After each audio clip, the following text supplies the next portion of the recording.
O escritor Dan Brown já vendeu 250 milhões de livros mundo afora, com traduções em 56 idiomas. Ele domina o mercado editorial há mais de 20 anos, desde que publicou o Código da Vinci.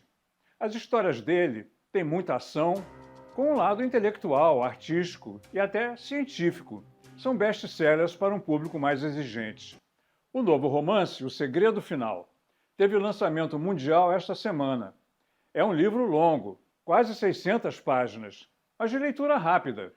Eu conversei com Dan Brown para o Especial de Domingo sobre os temas desse livro: o misticismo de Praga, a consciência humana e a vida após a morte. When you launch a new book, do you get very nervous? I think it's a little bit like sending your child off to university. You know, you'll recognize them when they come back, but you're not sure what's going to happen. So, you know what, in this case, I'm very excited. I'm very confident about this book. I worked very hard. It took me 7 years to write.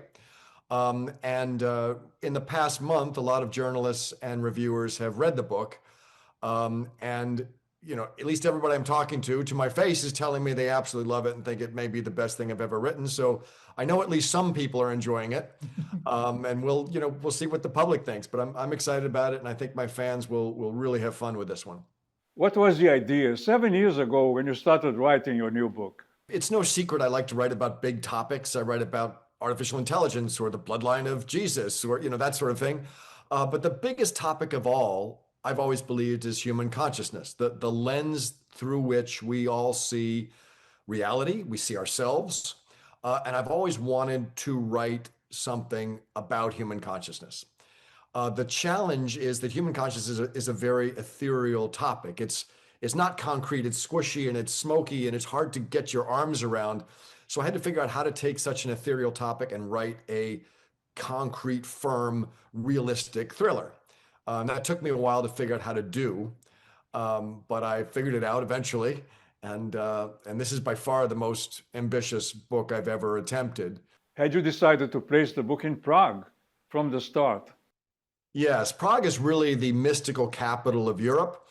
And that happened when Emperor Rudolph II, who is also a mystic, invited in every year. He just sent the word out across Europe saying, if you're an alchemist, a Kabbalist, a mystic, a medium, a scryer, anything to do with what we would call paranormal, come to Prague and I'll be your, you know, I'll put you up. We have a place called the Golden Lane and I'll give you a house and you can do your magic.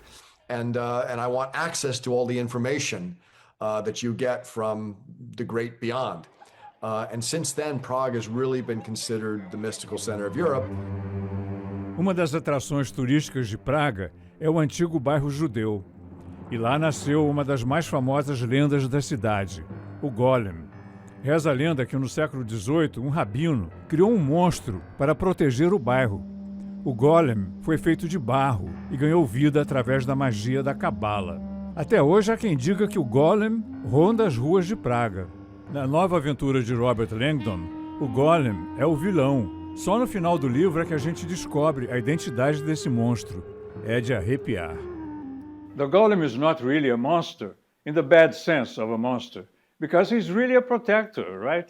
Well, he plays the role of a protector in this novel. So there is a character who believes themselves to be the manifestation of the golem. And this person is a great protector of another character.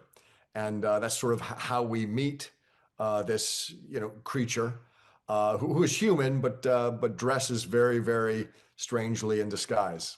Very mysterious character. There's so many mystical places in the city that your characters can visit, can interact with, can learn from. There are secret passageways. There's a place called the Dripstone Wall that is said that if you stare at it long enough, you'll be sucked into another dimension. There's that sort of stuff that is it's just beautiful for a Robert Langdon thriller. Todos os romances de Dan Brown têm o mesmo protagonista, Robert Langdon, interpretado no cinema por Tom Hanks. Langdon é um professor de símbolos religiosos, mas no fundo, ele mesmo é um aventureiro, sempre metido em encrencas, das quais escapa por um fio. Ele decifra mistérios. Já andou pelo Museu do Louvre, no Código da Vinci. Livro que vendeu mais de 80 milhões de exemplares mundo afora. Desvendou os segredos do Vaticano e da maçonaria. You have a situation where somebody's written a potentially explosive book about human consciousness that we're all excited to read, but it gets hacked and it disappears, and it's just destroyed, deleted, and the hard copies are gone, the digital copies are gone, and the question in the novel becomes why? Like, what could possibly be so interesting or so dangerous about The Secret of Secrets, about a manuscript about human consciousness that somebody would kill to destroy it? And that is, one of the great mysteries of the book. When I wrote the Da Vinci Code, I started the novel very, very skeptical about the bloodline of Jesus and the story. I was going to write a novel about it, but the more I researched, the more I started to believe. And I thought, like, wow, this story about Mary Magdalene is making more sense to me historically than what I was taught in church. And so that's what I wrote in the novel. And Langdon, over time, becomes a believer through that novel. And the same way with this book, I began in a very skeptical place, Robert Langdon's place. He's a skeptic about the science of all things, what we would call paranormal, outside the normal, ESP, out-of-body experiences, near-death experiences, precognition. Some of these phenomena that are medically documented, but that we don't understand. And I was always sort of cynical and skeptical about them. And as over the 7 years it took me to write this book, talking to scientists, reading, I just see things from a totally different perspective. And over the course of this book, Langdon starts the book in one mindset of skepticism. And by the end of the book, he realizes the world is a much stranger place than he ever imagined. But why did it take so long to write it?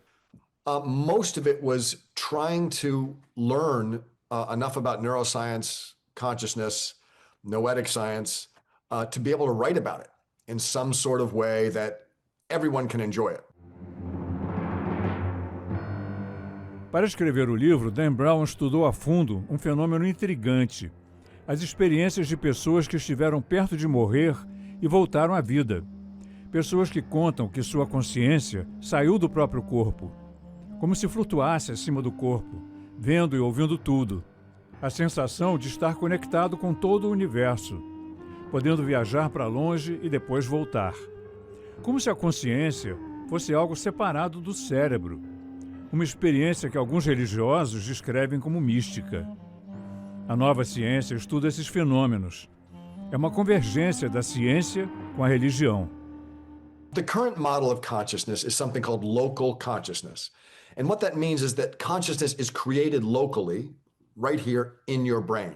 That all of your hopes and dreams and fears are the product of chemical processes in your brain. And that implies that, when you die, your consciousness disappears because there's nothing to create it anymore. The challenge is that there are anomalies that really seem to contradict that model. One of them we've all heard about, which is somebody's on an operating table, they die, and they suddenly their perspective is hovering above their own body. They're watching people work on them, trying to revive them, this and that, and they are revived and they come back into their body. When they wake up, they say, like, wait, I saw the whole thing. And the doctor says, that's impossible. Your eyes were taped shut. You had no brain activity. Your heart had stopped. You can't have seen it.